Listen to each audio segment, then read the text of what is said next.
Et voilà, merci mesdames, mesdemoiselles et messieurs, chers internautes, partout à travers le monde, mesdames, messieurs. C'est Nzambe à Pambola Bino. Baladino Soya ABC One. Vous savez bien, mesdames, messieurs, depuis l'indépendance du 30 juin 1960, la République démocratique du Congo, notre pays, est confrontée à plusieurs crises dont l'une des causes fondamentales est la contestation de la légitimité des institutions et de leurs animateurs. Boyebi histoire Yambo Canabiso, bien sûr, 2003, il y a eu un problème au Kendagiti na Sun City et c'est là que tu aboutir na formule fantôme 1 plus 4 au Magbiso Tina 2006. 2006 était organisé les premières élections transparentes. Le président Kabila n'a pouvoir et Jean-Pierre Bemba, il était deuxième. En 2008, c'est-à-dire 2 ans après, le président Jean-Pierre Bemba a été arrêté le 25 mai 2008 au Akenaki na CPI. Et Awa, comme vous l'avez vu, derrière Ngaï, tozali na centre Nganda. Centre Nganda au Ezali, na kati ya commune ya Kitambo, Awa na Kinshasa, la capitale de la République démocratique du Congo. Et c'est comme tout ça assisté tout à l'heure, Tozo Kota, na 3e congrès extraordinaire. Parce que le premier c'était en 2006, le Jean-Pierre était là. Le deuxième en 2011 et le 3e c'est aujourd'hui. Parce que le deuxième, Jean-Pierre était à la haie. Et 3e, Lelo, tu assistais, tu moni, Bande Kobazali Kokota, mais na Rotika, avant Gana Luba, na Pessimo de Maman Chantal Ayao, ou Azali la patronne ABC One. Rebecca Bianca, Kunana, États-Unis, Washington, également, na Bénédicte Boyembe, Noël Boyembe, Orléans. Alors, na Tikibino, Bolanda, et puis on se retrouve juste après.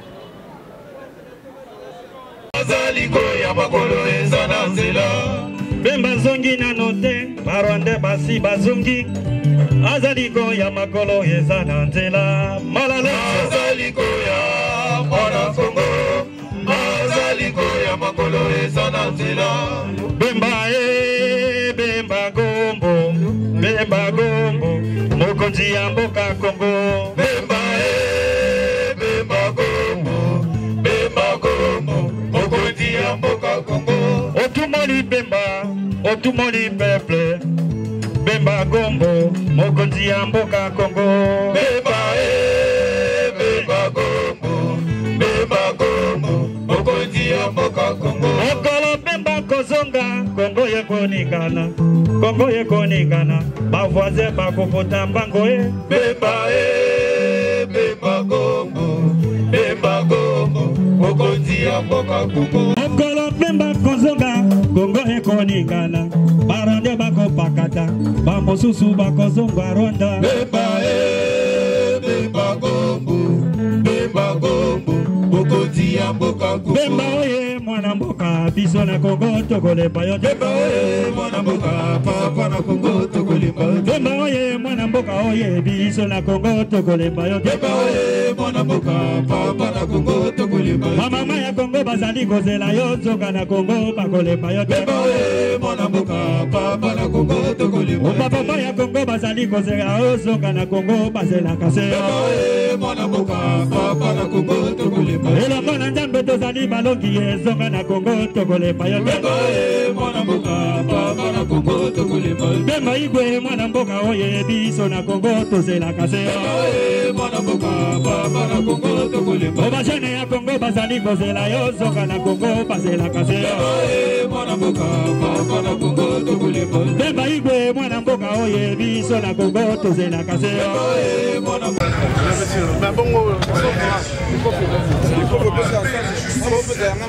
Est-ce que dans le barachouche, il y a un camion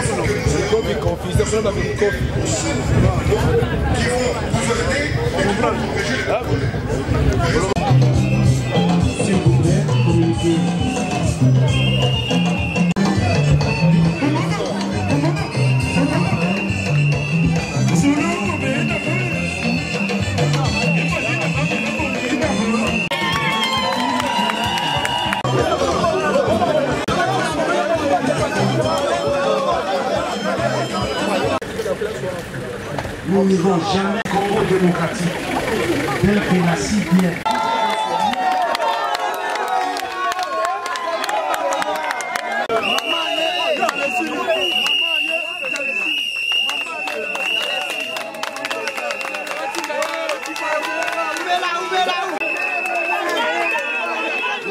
jour, c'est une épice.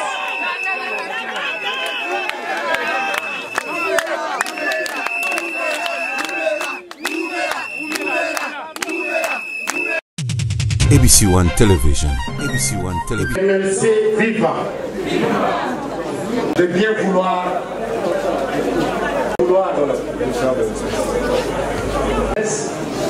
Veuillez permettre à nos invités de bien.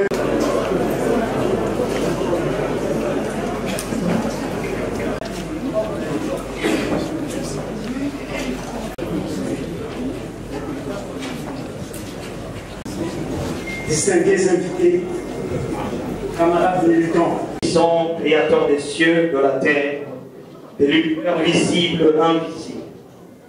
Tu es le Dieu d'Abraham, le Dieu d'Isaac, le Dieu de Jacob. Nous te rendons pour ces jours que tu as voulu, car il est...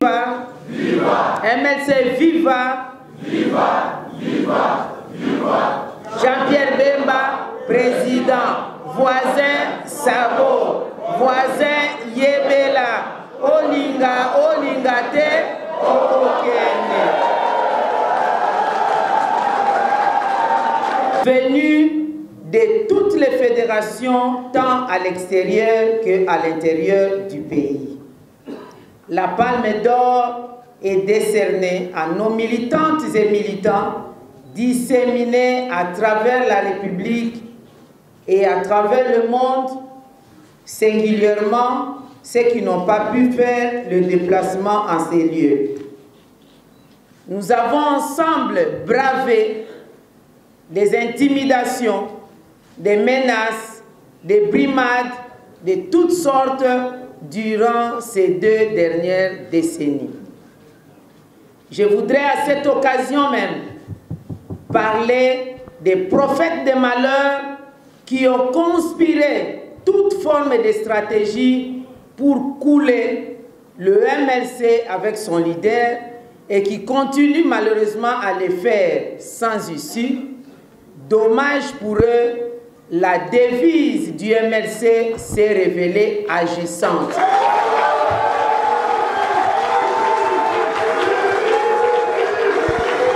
Avec Dieu, nous avons vaincu. Aujourd'hui, le MLC demeure debout et bien debout sur ses 2 pieds avec fermeté et assurance, apte à conquérir les épisodes prochains jusqu'à la conquête effective du pouvoir de manière démocratique. C'est ça la fierté d'être MLC. Kota MLC Oyoka Elengi. ABC One Television. ABC One Television. Bouti Kolanda congrès, oh c'est le 3e congrès extraordinaire. Il y a MLC Touti na kati bomoni beaucoup d'intervenants. Na yango tuli to beta suli solo na papa na biso Désiré Mbonzi oyo akoye biso biso soutina ya congrès oyo. Donc rapidement bonjour papa Nangai. Bonjour Ndeko. Oh voilà donc tu as assisté à 3e congrès, je crois le premier c'était en 2006 avec le sénateur Jean-Pierre Bemba, en 2011 le 3e congrès. Objectif il y a congrès il y a le années.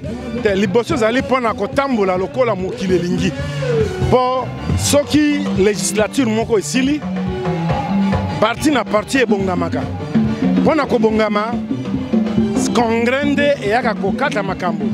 Etala lolengi botambolaki bokoya pobotala ba candidat na bino na ba députation nationale provinciale bokotala lolengi mboka peza ko tambola pe bokobimisa programme na bino ya gouvernement. Yango moni MLC ayaki pesa la ndenge esengisami.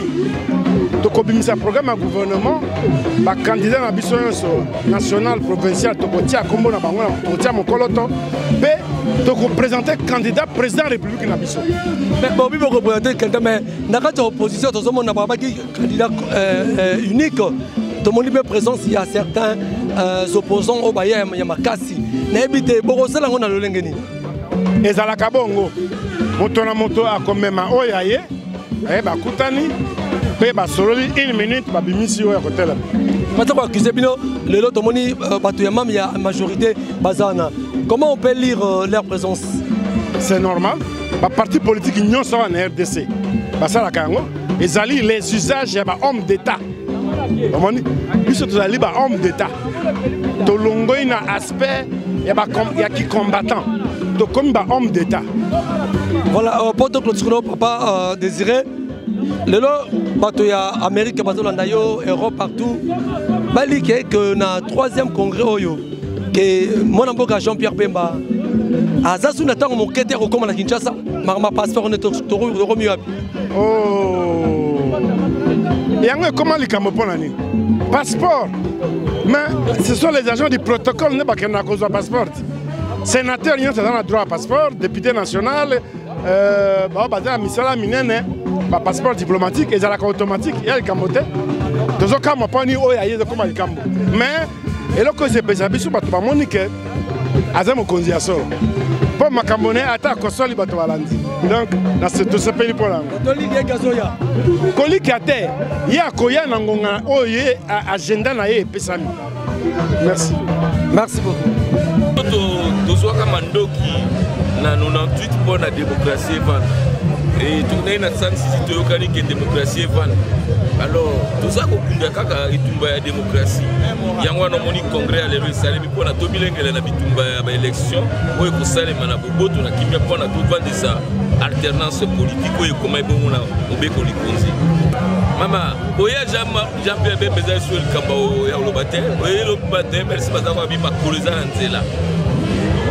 nzela donc ils ont eu cambo mikolo na ba poso ndeko akoya to tia kaka ilikane to tia kimbula zone ndeko salem oni na katikati na congrès ya MLC nino koyebisa bandeko présence na yo eza na message nini biso to yewa bon baninga pe bandeko ya MLC babengi majorité présidentielle baya ko assister na ouverture ya ba travaux na bango ya 3e congrès toya wa poto pisa tina na makambo mokonzi na biso Kabila Kabange ya lobaka cohésion nationale lingo ba boyokani ya bana Congo eleki ba différence idéologique ozala MLC ozala parti opposition ozala majorité soko baza koloba makambo ya Congo place na biso ezawana yango omoni toye na esengo ko sangana na baninga ya MLC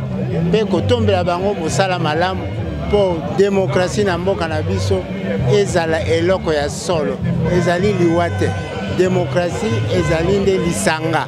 Merci pour les élections et ils disent qu'ils veulent rafler les sièges à travers les pays. Pour le reste, c'est un discours de l'opposition. Il faut un peu attaquer le gouvernement, ses structures, les personnalités. Et je prends acte parce que c'est des bonnes guerres. Merci. Okay. En fait, Tomonio Katezali, magazine ABC One Télévision, à partir de Washington, Tomonio, la carte de Siko. Quel est le message fort et à présence d'ailleurs dans la carte de Siko? Mais boyebi que parmi les leaders politiques, les présidents et les partis, Oyo Moko Abanaki Kokonokota, le président Jean-Pierre Mbemba, Nabolo Konalaye, président Moko et parti politique, Oya Zokonokota, Jean-Pierre Mbemba Nalaye, et Zalaki Jean-Claude Vouemba. Abanaki Kondima n'importe qui. Vouemba Kembala Ebele, pour Vouemba na Jean-Pierre Mbemba Babali le loté. Donc, il y a une bonne présence dans le MLC Botami na mission na Bruxelles. Président Mbemba a quelque chose la rébellion contre le pouvoir des Alakiawa. Jean-Claude Vouemba l'a makambo ya ba rébellion a tikalaki a continuer. Président Mbemba ko kumba bisoti na Sun City. Sun City esili biso ba opposant oya wa tozaki na poto na tango wana tozongi to continuer na ba parti na biso. Oya lelo ezali événement, mais événement pona nini? Les événements pour être à Congo. Ba oyo ba kenaki koloba biloba loba na kombo Jean-Pierre Mbemba. Lelo ba yebi bango ba ko suka boni. Yango na pona koloba so bozo kerbo ke na makambo solo. Congrès ya lelo eza congrès pona ko fongola pona ko lakisa ndenge na lobaki na mbandaka. Jean-Pierre Mbemba za n'importe qui te. Jean-Pierre Mbemba a tindaki message que opposition faut za labo moko. Moïse Katumbi Chapoui a tindinga la ye na kekota la Jean-Pierre Mbemba pour na ko féliciter pour na ko lobaki bakozala ensemble et bobanga na binote ata ba candidature ezebele à un moment tokokutana tokopona kaka mutu moko pona pouvoir oyo ezoluka tila batu machine à tuer à voler à koboma ya koplier à kopanzekolo esila message yango wana. Mais demandez-moi quelques membres du gouvernement actuel n'habité pona yo ezali message ni pona yo. Soko lingolo ba pona ndeko nanga lisanga akendaki na cadre na bango ndenge bandimaki accord na bango. Biso to boyaki accord mais bango bandimaki accord na bango na bandeko na biso muso opposition. Bakomi kuna Kabila lingo comme autorité morale. Yo mona ba muzo yo kombatana mikolo nyonso comme autorité morale. Lisanga bonganga boyi. Abina ko kota kuna te poto yaki na makamususu.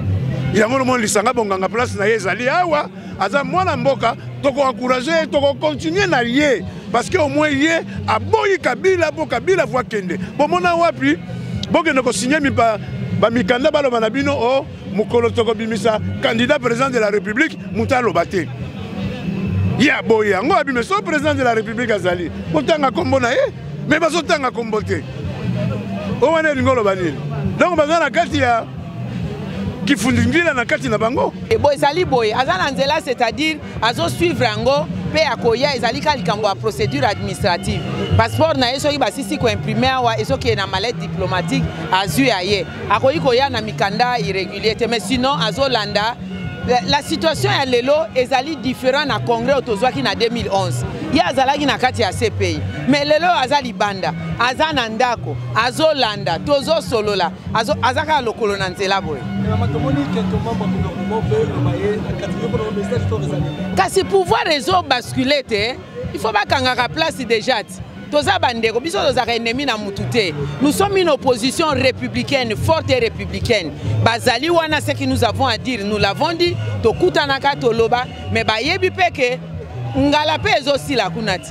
Il faut lukaka pe koyeba ke sika pouvoir maezo esika maezo tiola. Il faut pousser na kuna malembeti. Ngape na za mama maboko polele na oboya mutu. Comment on sali discours na lopo? Oh ça va tomonio yozali délégation ya Brazzaville boye pour soutenir le 3e congrès oyo na habité ni le rôle par rapport à ouverture à travaux à 3e congrès. Bon en tout cas nazali na ko sepela makasi nengo mona ambiance en mouvement na na émotion moka o saranate poto ndimaki teke donc to roya to mona boye vraiment to na sepela parce que 3e congrès na biso la ki résultat malamu que na élection to zo kende to ko gagner yango.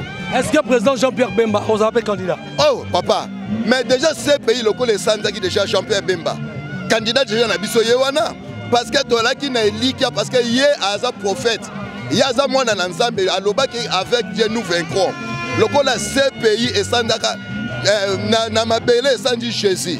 Mais ce pays la cour pénale lokola Sandaki Jean-Pierre Bemba a candidat d'office ya mboka oyo. Toza na président mususu te auto kozalane na 2019 quand Jean-Pierre Bemba. Ya romani ke biso bana Brazzaville. Botinda ki biso to ya awa. Message na biso nek botinda ki yangoyo. Bisika bozalemo se mobiliser massivement pour nous kende tous affronter 2019 tous à pouvoir mokonzi na biso avant na 2019 na ebonga yango na biso Brazza toza na esengo bandeko so botika laki to pesi bino merci. Je m'appelle monsieur Dieudonné Mbombo. Je suis un des anciens membres de la défense du sénateur Jean-Pierre Bemba. J'étais le coordonnateur des témoins au niveau Afrique. Un ancien membre de la défense, c'est Jean-Pierre Bemba, mais Lelo, aux autres évolué car on a MLC, ou bien côté à Bemba, ou bien au Sokita, au loin déjà. Nakanisi MLC pour la machine de combat.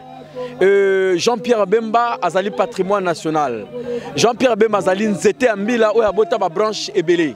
Parmi lesquels to kotanga kombote oyo mwana mboka Délice Sanga azali moko azalaki ancien directeur de cabinet à Jean-Pierre Bemba qui est le président national de l'envol qui est le secrétaire. Non, Kokima c'est trop sale. Akimate. Écoute, Bemba zana ban ebele na mboka oyo solo biko Kokima eza salité ebele. Jean-Pierre Bemba a eu capacité à mon amboka honorable Délice Sanga, qui est aujourd'hui le secrétaire général de l'ensemble au Ezali qui soutenu la candidature de Moïse Katumbi. Oui. La candidature qui est awa d'abord, étant que membre à la défense, Nabana Sabana Congo, Bana Kinshasa était Jean-Pierre Bemba Azali innocent. Parce que les éléments de preuve qui sont à la disposition d'Abisso, ça démontrait combien Jean-Pierre Bemba Azali est innocent. Moi, je connais Centrafrique très bien, je connais Équateur très bien.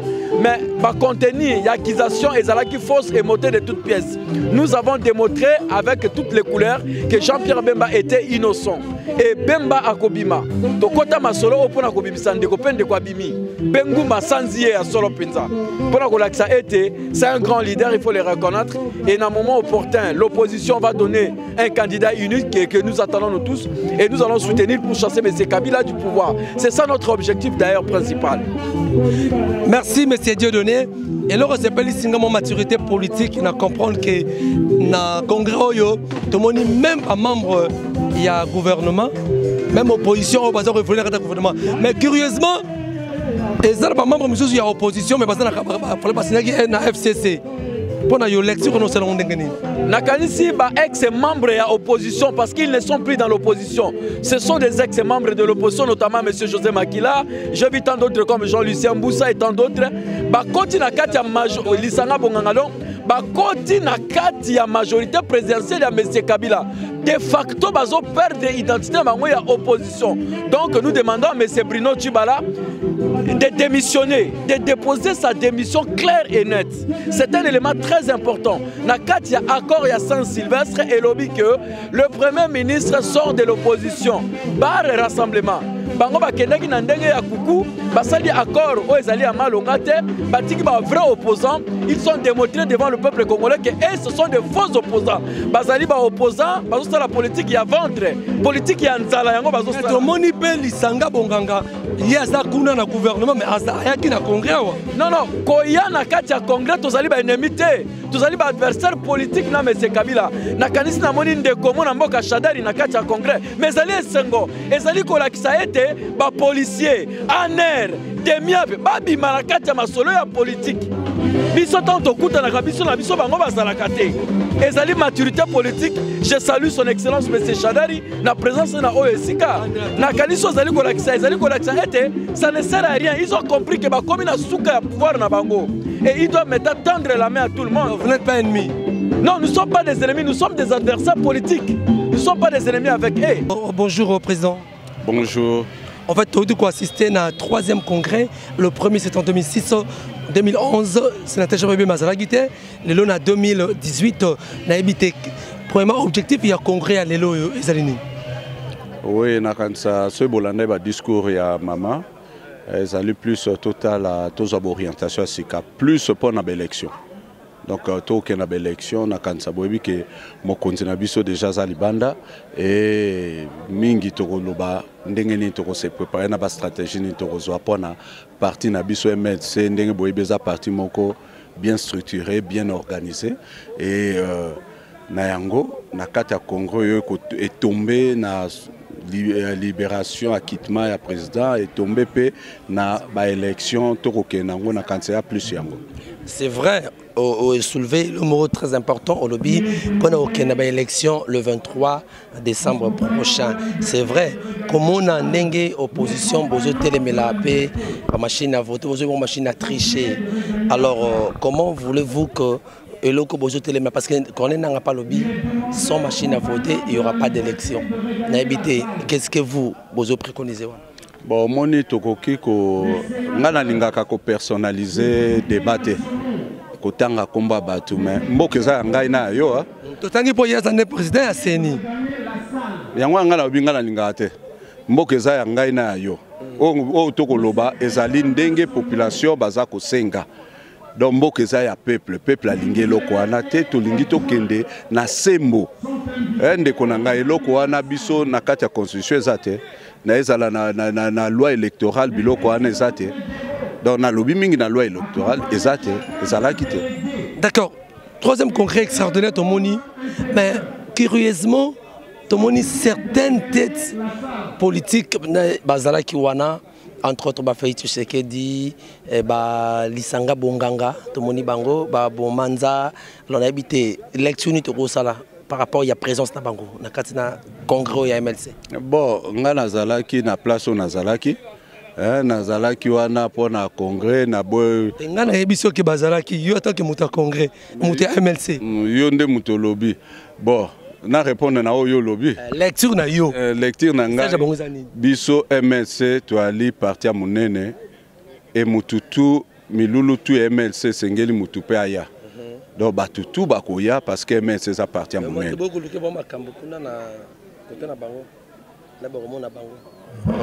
mais ngai wana nayebi te ngai mutu oyebi mutu ntango akoya bakangi mundu na singa te oyebi MLC na mutema na yo pele msolo babwana MLC na kati ya na mutema bango nyonso komona wana parce que ezaka Jean-Pierre ya na mitema na bango ata bazali obi bonga na tangi koma mutu te mais likambo MLC eza likambo mutema ndeko nango na olobelo eza vérité bakoya kili nano moni pete bakoye belé parce que MLC o ndenge biso to koloba yango wana nde peuple alingi. Alors dossier oyo pona candidat unique oyo opposition faut est présenté na habité et ça na mutu ya ba ya MLC ou bien MLC hier vous avez mis à part à Rocha candidat na Jean-Pierre Bemba au cas où bache Jean-Pierre Bemba candidat unique. Bon problème na biso ezana no tolingi alternance ezana mboka que côté le banano candidat boyeboy mais il faut totia un poids lourd. Vous comprenez? Pour na lobby mboke kende ya makamba sentimate. So nga na asima Jean-Pierre Bemba na yebi candidat na ngai na yeba critère nini e pousser ngai. Donc ngai ti lelo yo ezala ceux qui to lobby to ko sala mais on a oloba ngai et na lobby pona mutute. Mais na ba critère tout. Soko tali na zape politologue malgré na à peine expérience à politique donc na yebi que candidat oyo lelo so to tieye ata na combat box na ring soki bitumbeza bomoni adversaire na bino monte ba cha ba catégorie ya ba poids et biso to yebi poids na biso poids lourd eza Jean-Pierre Bemba donc eza ya makamute to luka ba sentiment to ça beti da milai to kotia ba pesi ba critère que Bemba za boye oyo azaboye mais soki au boy Bemba pona lelo pona peuple congolais c'est qu'on trahit le peuple. Merci Suzanne pour notre qui on a noté aux président ya fédération. Nga nazali président ya fédération à Moambade. Donc nazui Lemba ndambo alimete nazui Ngaba donc c'est ça. Merci président tout clôturer non mais un moment particulier message mot de paix au Congo s'est lancé naba Kinshasa naba besoin d'abisso à travers tous les 5 continents besoin d'abisso ni no Sabango pour na 3e congrès au ya lelo yoto ke membre MLC. Bon toza ko bandango lelo biso epai na biso on a koloba ke Congo za biso nyonso et ata bezali bipai na bipai souci na biso ke lobby tango kenda ki ozongi ozana kimia omoni tovandi awa nakotala totamboli pe bamboka ebele mais mboka na biso ezali mwa paradis amuke yango wana toana bitumba mingi mais biso tout tosangana tolongola o bakoteri tolongola bato bakoluka bakabola biso mais totia intérêt à Congo nanu liboso so to tient intérêt à Congo na kanisa bokomona ndenge ni makambo koza donc Congo eza mboka moko yo ata na tamboli mais posa na ngezala kaka soki na zonga ka na mboka na ngai donc o na koyi kolobano yango wana donc to sambela ba esika tozali parce que complot à Congo eza makasi mais Nzambe o to point to lobato samba pa ya zali likolo moni ata de Jean-Pierre ngana komaka na ye na vandaki na tala procès boeti na lobby makamango na futeli batike za ne ba makamba boy na mona kitina te wana na kolobalo sincèrement ce qui image à liboso ya procès liboso ba koloba ke honorable Bolema lobaki ezalaki procès politique na bimisa ki kombo na liboso mais lokola pe eza pe binoka mutu bopanzaka sango mingi soki pe bozwaki yango te yango wana pe mais nalobaki yango natali kuna makamoko mais lelo Nzambe asali donc yango wana tokangana na mboka na biso toluka ke biso tout ozala bomoko force na biso kozala wana congolais bazaka bango kimia ke mona mboka chape be masoso kala mingi te mais papa kitmate Akitima papa. Donc akitima. Donc mukoloana ndeko na ngai nga na sepelaka te mais na lelaka. Nazungi na ndako na lobilo vérité. Na ba mona kingai te mututu atande to alia na kotaka ndako ma ya miso bimangai. Parce que na tambola ki na ebi kokanga ndengo za bwe bacha 10 ans. Au mona ka famille na hote. Eza blague te. Eza blague te. Pena likambo ya zalaki te. Donc makambo wana ya mwana politique ndeko na ngai il faut to za bomoko. Tous à Bomoko. Merci beaucoup. Merci beaucoup pour assister à nos travaux. Il y a ouverture, il y a 3e congrès, il y a mouvement de libération du Congo, ils allaient partir cher, il y a sénateur Jean-Pierre Bemba Gombo, qui a dernièrement quitté dans ces pays. Alors Bolandi, intervention, il y a Maman Bazaïba, Bolandi, intervention, il y a Mbodi Désiré, il y a beaucoup d'autres intervenants qui lobby. Alors autre au Kangaïza que moi Namboka Jean-Pierre Bemba à Koya Kinshasa a préparé ma campagne, beaucoup de monde à cause de la paix parmi les candidats. Le temps que ça la travaux Motonini au Bango ensemble na il y a opposition parce que même il y a d'autres opposants comme Félix Tshisekedi Azalaki, Tomoni Delis Sanga, Tomoni Bomanza, Tomoni vraiment Adolphe Muzito, Tomoni Monarata Salo, pour que soutenir aussi MLC. Merci beaucoup na Balandi Biso Nzambe Apambola Bino, ça beaucoup plus Mbote na maman Chantal Aya ou Azali la patrona. Il y a ABC One, Jésus-Christ qui est le #1 et pourquoi pas na maman papa, excusez-moi, na papa Osé et na PCB Bianca, na Rebecca Mbote Mingi Dadi Boyembe, na Orléans pe na ki kopesa beaucoup plus Suzanne Kifukindi, moi aussi il y a papa Didier Kifukindi na Orléans et mamie Champagne na Paris, maman na Olga Nzambe Apambola Gypsy na Orléans pe Françoise na Orléans kuna na Noël Boyembe Nzambe Apambola Bino Sire Bozali na PCP Mbote également na Timothée Rissasi kuna na Dubaï Timothée Rissasi Trésor Imoti Dorcas vraiment Laetitia vous êtes très nombreux Nzambe Apambola Bino Sire Bozali tokutani prochainement merci.